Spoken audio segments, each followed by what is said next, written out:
Up to this point, we've been talking about usability problems that can affect basically anyone, that are fundamental issues with human psychology or attention or visual perception. They're problems that are independent for the most part of the voter's ability. But in this last segment, we're going to talk about accessibility. That is, what happens when the voter is disabled? If the voter has a disability, this can make the process that much harder for them. Certain kinds of technology might even make it impossible for them to go in and cast a vote. We want a system that allows all eligible voters to vote, not just voters who don't have disabilities.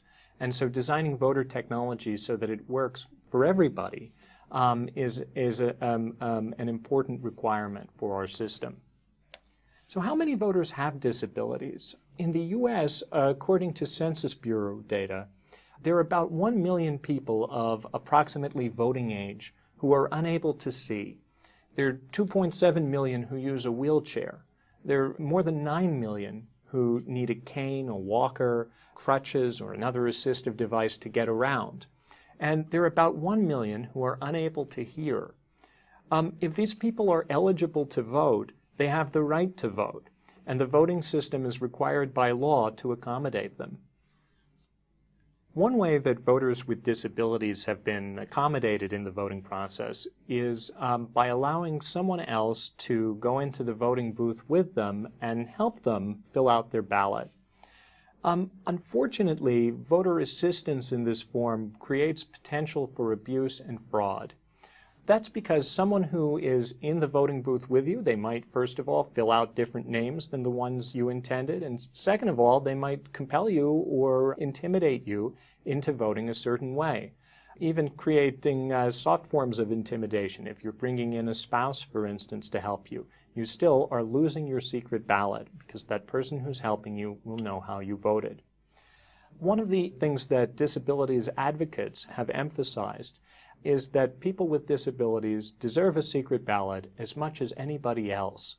And so the challenge for technology is to find ways to create an accessible secret ballot that works for everyone. When DRE voting machines were first introduced, many people in the disabled rights community hoped that they would be the answer to this technical challenge, because DRE voting machines can easily adapt to provide features to help the disabled. Things like providing extra large type for people who have poor vision, or providing an audio ballot for people who can't see, or being used with an assistive device for people with limited motor skills. All of these things could be integrated into DREs, and then people with disabilities could vote on the very same voting machines that everyone else used.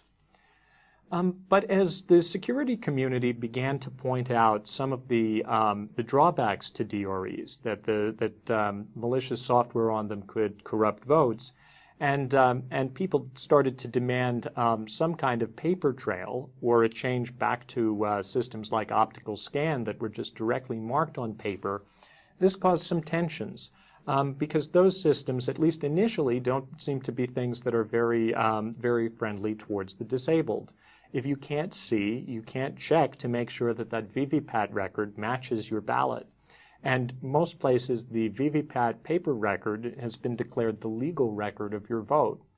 So this kind of tension presented another kind of challenge for both communities. How can we resolve this seeming trade-off and make sure that the vote is both securely recorded and accessible? One question is whether DREs actually are that accessible. And compared to the promise of having one voting machine that's easy for everyone to use, the actual experience in practice has been very frustrating. One blind voter told his story of going to the polling place, and this just paints a pretty bleak picture of the actual experience with DREs. So this voter reported having to wait 8 minutes for the voting machine to be rebooted. It was in a mode for counting votes using a touchscreen. It had to be rebooted into an audio ballot mode. After that, the sound was scratchy and intermittent with long pauses. It took 30 minutes for the voter to make it all the way through the audio ballot, marking each choice. After that, he came to the review screen, and like the DRE in touchscreen mode, the DRE in audio ballot mode presented a review screen, but in this audio review screen, it read through every choice in every race, one by one, including for referendum items, all of the words on the referendum, including all the including every last detail. The whole review screen process took 23 minutes for the machine to read how the voter voted and all of the choices in every race. At the end, he found that one of those choices was wrong and had to go back and correct it. Going back, making the change took 4 minutes more. In total, it took this blind voter 65 minutes to navigate through the entire DRE voting process. He was able to do it on his own, but the experience was dreadful. In research on DRE voting machines, we found that there are a number of problems with the designs that are used in practice that make them greatly less usable. Problems such as these very slow and awkward interfaces that blind voter described. In the California top-to-bottom review, they documented problems like this, that voting machines were designed in a way that you couldn't get a wheelchair under them, or they were too high for a disabled voter to reach. There were other problems with the controls that were provided. Some of them were extremely awkward to use for voters with limited motor skills. Imagine trying to rotate that select knob on the right if you have difficulty moving your hands. Other problems with the audio ballots were documented, the long pauses like the voter in the story talked about, problems with the machine mispronouncing names in confusing ways. The list goes on and on.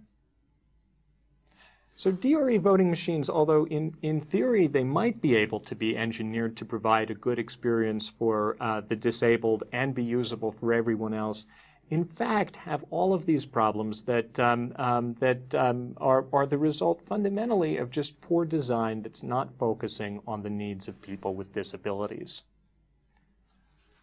So what can we do to make voting more accessible to everybody without compromising the security of the election for all voters?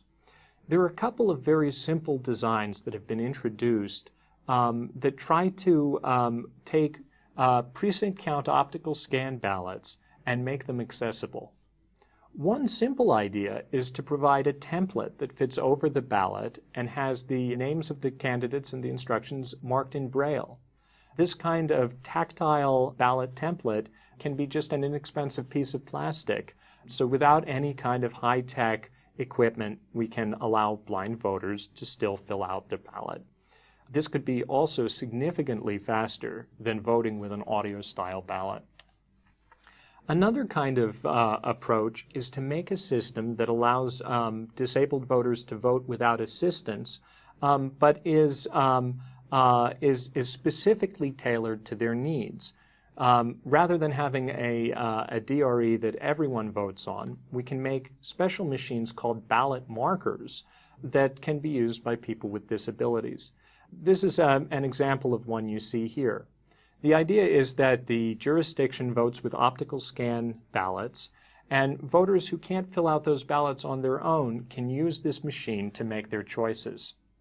The machine provides an audio interface, it also provides a touch screen, and it provides an interface where voters with limited use of their hands, for instance, can make their selections by navigating through the menus with this sip and puff device, something that you activate with your mouth. There's also a simple foot pedal, a toggle rocker switch like this. Different devices can be added to it to accommodate people with different kinds of needs. But with a device like this that can be tailored specifically to the needs of disabled voters, that can be engineered and tested rigorously to meet those needs, and can still fill out a paper ballot that provides a physical record of the voter's intentions, we have a possibility here for technology to be both accessible and strongly secure for all voters' needs.